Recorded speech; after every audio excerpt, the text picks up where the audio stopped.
पीछे हो जाओ।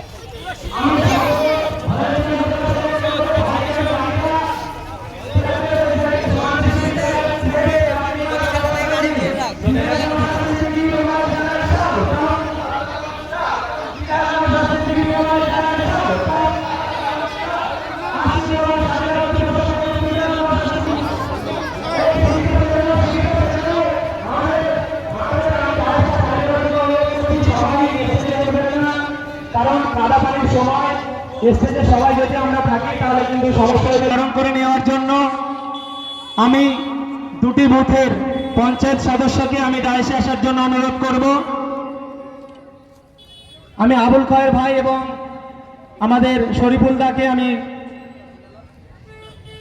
আসার জন্য অনুরোধ করছি। বিধায়ককে বরণ করে নিয়ে ব্যাস এবং উত্তরীয় পরিয়ে বরণ করে নিচ্ছেন আমাদের প্রাণপ্রিয় বিধায়ক পীরজাদা নওশাদ সিদ্দিকী মহাশয়কে ব্যাস পরিয়ে বরণ করছেন 158 নম্বর বুথের পঞ্চায়েত সদস্য শরীফুল মোল্লা। সকলে একটি অভিনন্দন জানাই। উত্তরীয় পরিয়ে বরণ করে নিচ্ছেন আমাদের সকলের প্রিয় আবুল কয়ের ভাই এবং একটি ফুলের বুফে দিয়ে বরণ করে নিচ্ছেন আমাদের তৌফিক ভাই এবং আমাদের মহিব্বার দা আমি এবং আমাদের গিয়াস দা। আমি সবাইকে বলবো আলিনুর মল্লিক চলে এসো। বিধায়কের সাথে একটি ছবি এবং ফুল দিয়ে বরণ করে নিচ্ছেন। আমি একটু সামনের দিকে সবাই একটু করতালি দিই। 80তম স্বাধীনতা দিবস উপলক্ষে চালতাবেড়িয়া ঈদগাহ ময়দানে এসে উপস্থিত হয়েছেন বিধায়ক নওশাদ সিদ্দিকী মহাশয়। ধন্যবাদ চালতাবেড়িয়ার মানুষজনদের। আজকে আমার প্রচণ্ড বিজি শিডিউল, আপনারা জানেন। 13 জায়গায় পতাকা উত্তোলন করতে হবে।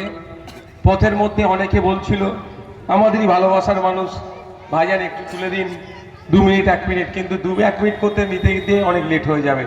সেগুলো আমি সব জায়গায় তুলতে পারিনি, আমি ক্ষমা প্রার্থী। আমাদের অঞ্চল নেতৃত্ব, বুথের নেতৃত্বদের বলবো তা আপনারা দায়িত্ব নিয়ে সেগুলো তুলবেন। আজকে এই স্বাধীনতা দিবস উদযাপন প্রাককালে তথা পতাকা উত্তোলন প্রাককালে আমি অল্প 2টি কথা বলবো। প্রথম কথা হচ্ছে, আমরা যেভাবে দায়িত্বশীলতার পরিচয় দিয়ে থাকি এই দুটো দিনে, বাকি দিনগুলো আমাদেরকে থাকতে হবে।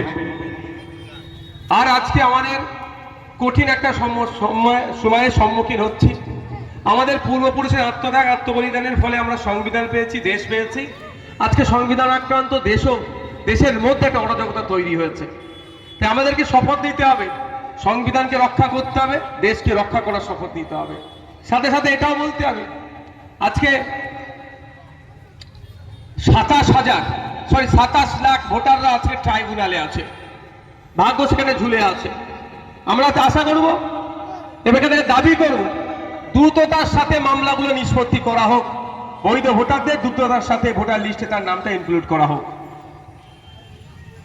এই লড়াই আমাদেরকে লড়তে হবে, আপামার জনগণের লড়াই।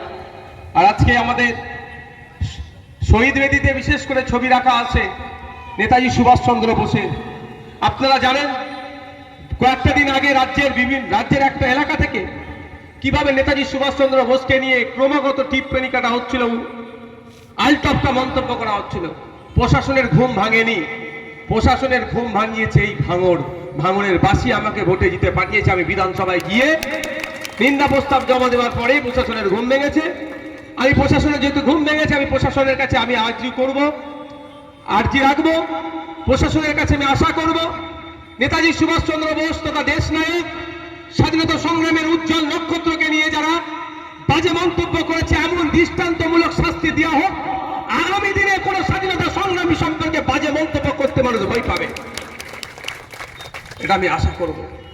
আমাদের পূর্বপুরুষ তাদের আত্মত্যাগ আত্মবলিদানের ফলে একদিকে বেগম হজরত মহল, অপরদিকে মাতঙ্গিনী হাজরা, একদিকে বিরসা মুন্ডা, অপরদিকে ক্ষুদিরাম, একদিকে আশফাকুল্লাহ, অপরদিকে মাওলানা আবুল কালাম আজাদ, একদিকে নেতাজি, অপরদিকে গান্ধীজি, একদিকে ফুরফুরার পীর আবু বকর সিদ্দিক, একদিকে রাজা পিয়ারী মোহন থেকে শুরু করে লাখো লাখো কোটি কোটি স্বাধীনতা সংগ্রামীদের কারো আত্মত্যাগ, কারো আত্মবলিদানের ফলে দেশ স্বাধীন হয়েছে, সংবিধান পেয়েছি।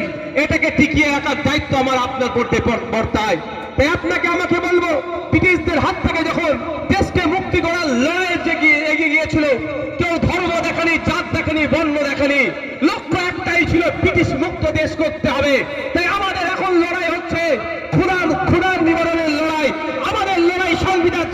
সাংবাদিক স্বাধীনতা ফিরিয়ে দিবার লড়াই, আমাদের লড়াই জাতপাতের এই বিভাজনকে বন্ধ করার লড়াই, আমাদের লড়াই মহিলাদের স্বাধীনতা দেওয়ার লড়াই, আমাদের লড়াই দুর্নীতির বিরুদ্ধে লড়াই। তাই একসাথে কাঁধে কাঁধ মিলিয়ে কে হিন্দু কে মুসলমান কে জৈন কে খ্রিস্টান কে কোন রাজনৈতিক দল করছে সেটা দেখার নয়।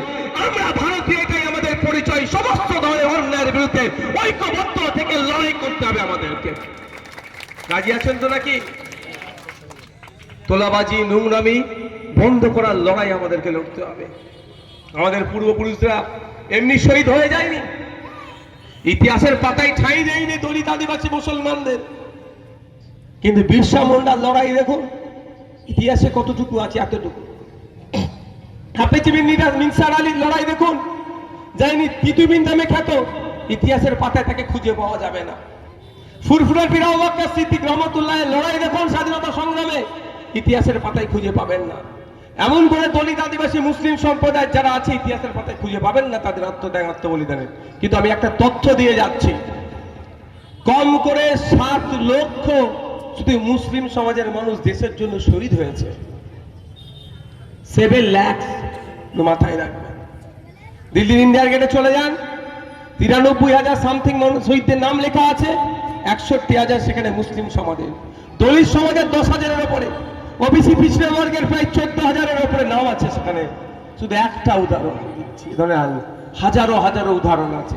তারপরেও বলছি, কেউ মুসলিম পরিচয় নিয়ে লড়াই করতে যায়নি, কেউ হিন্দু পরিচয় নিয়ে লড়াই করতে যায়নি, কেউ দলিত আদিবাসী পরিচয়ে লড়াই করতে যায়নি। লড়াই করতে কেন গিয়েছিল?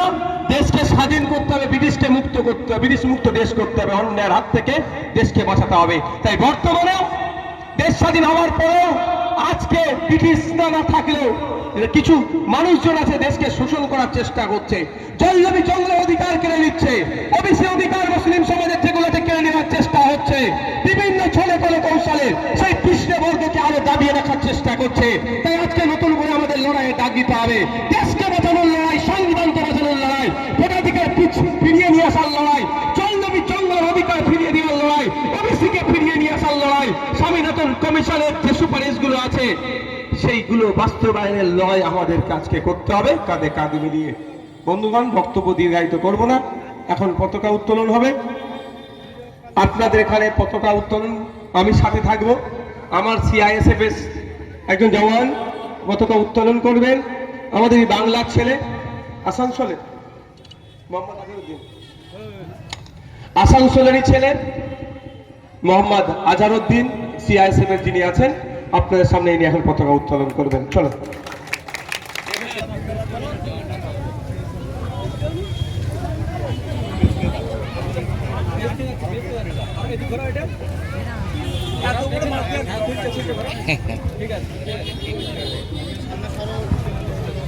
সবাই একটু স্লোগানে গলা মেলায়, ভারতবর্ষ ভারতবর্ষ, 80তম স্বাধীনতা দিবস, 80তম স্বাধীনতা দিবস, ভারতবর্ষ ভারতবর্ষ ভারতবর্ষ, 80তম স্বাধীনতা দিবস, 80তম স্বাধীনতা দিবস, ভারতবর্ষ ভারতবর্ষ। পতাকা উত্তোলন হয়ে গেছে, রাস্তাটা একটু ক্লিয়ার করে তো। একে একে শহীদ বেদিতে মাল্যদান হবে। এখন শহীদ বেদিতে মাল্যদান করছেন